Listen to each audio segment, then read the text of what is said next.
gongso werenggah wus binarung suaraning gongso kang hambabar ladran kebu giru katitik sampun titiwancinipun Sriat Mojo calon temanten kagung rawuh manjing wonten salabetipun sasana rinengga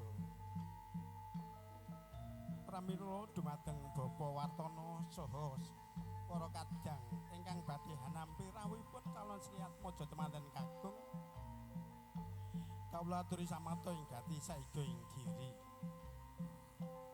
hanetepi kejibahanipun pratandha tiyang sepuh ingkang hanetepi dharmane gesang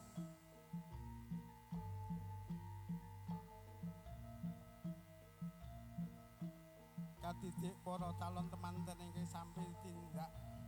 kadherekaken dumateng para sanak kadang pamonglan mitra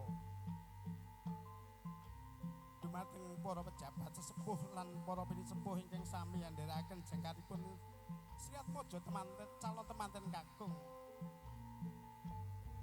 kanthi lun-lunan kebak ing pangati-ati awit hamun nyuwun sing Gusti ingkang hamurbeng dumadi mugi lampahipun calon temanten kagung tansah manggayuwana kales ing rubeda sinten calon temanten kagung inggih menika ingkang winastan Bagus Faizal Asta Kurniawan putra nayinipun Bapak Sri Widodo ingkang patankan Ibu Puji Harian ingkang samangke badhe netepi dharmane gesang netepi badhe nambut siswa hakrami pinangka badhe netepi dharmane gesang angang cik ing alamatya kanthi hamastuti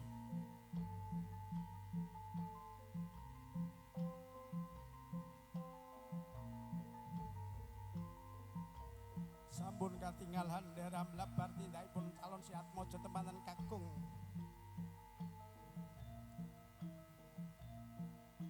Sriat Mojo temanten kagung ngagem busana ingkang sarwa rena inggih menika ngagem busana ingkang sarwa pethak kahindanipun calon semanten kagung kanthi iring-iringan dumateng para sanak kadang pamula mitra anggenipun sami andharaken jengkaripun Sriat Mojo calon temanten kagung manjing wonten ing sasana rinengga wonten salebetipun papan palempipun Bapa Wartana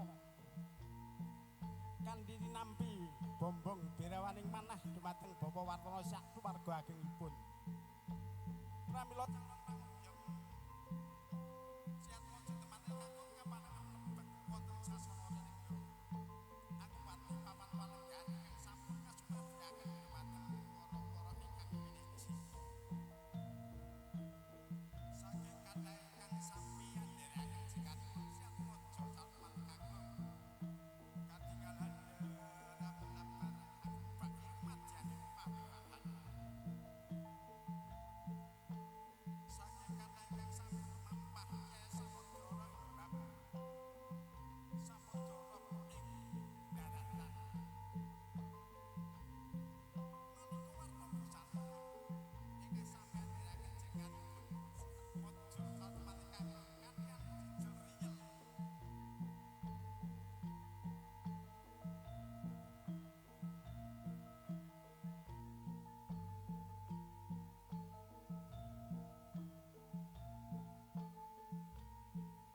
senajan to kathah ingkang sami andharaken jengkaripun rumamipun calon temanten saking kathah para kadang sesepuh rumaos bombong birawaning penggalih Bapa Widodo ingkang sami anekseni putranipun ingkang badhe dados Sriat Mojo temanten sakmangkenipun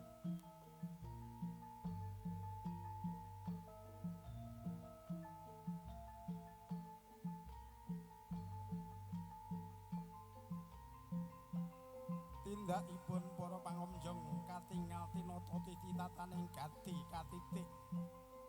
ingkang sepuh mapan wonten ing ajeng ingkang anem sami andharaken jengkaripun para pinisepuh ingkang sami lumampah manjing wonten ing sasana rinengga. Sasana papan rinengga ingkang piniji. Sasana ingkang kadamel endah-endahing swasana wonten sang lebetipun sasana menika. Kadamel edi lan penipun swasana saged angregengaken wonten ing sasana palenggahan punika.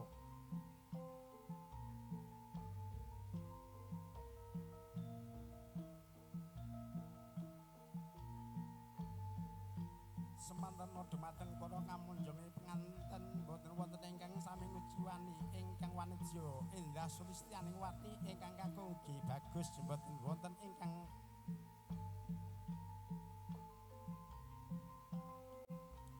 dumateng para rawuh salempunipun mlebet wonten sasana ringga keparenga pados papan palenggan ingkang sampun piniji kanthi lelenggan sakeca amardika kanthi mardikaning penggalih sinambiyon sabda pangandika kalian kanca rencang ingkang sami lelenggahan.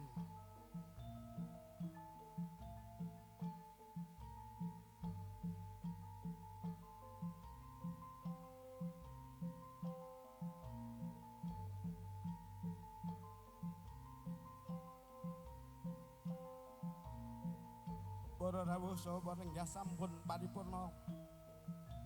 titilaksana lampahipun para pangunjung kemanten manjing wonten ing sasana rinengga.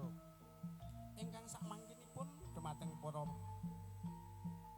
ingkang sami lenggah kanthi sekeca kasumangga ageng ngremaken penggalih. Angrantos adicara ingkang salajengipun ing rikalenggan punika.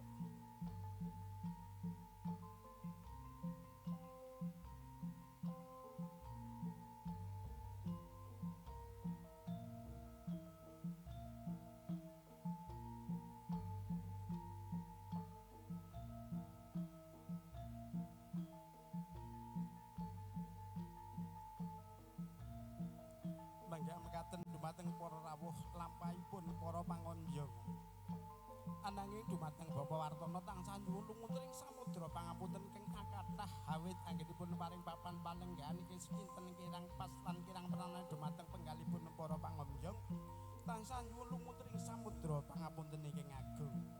Mangga mangaten anggenipun lumampah sampun paripurna kula sigek semanten angrantu adicara ingkang salajengipun. Nuwun matur sembah nuwun.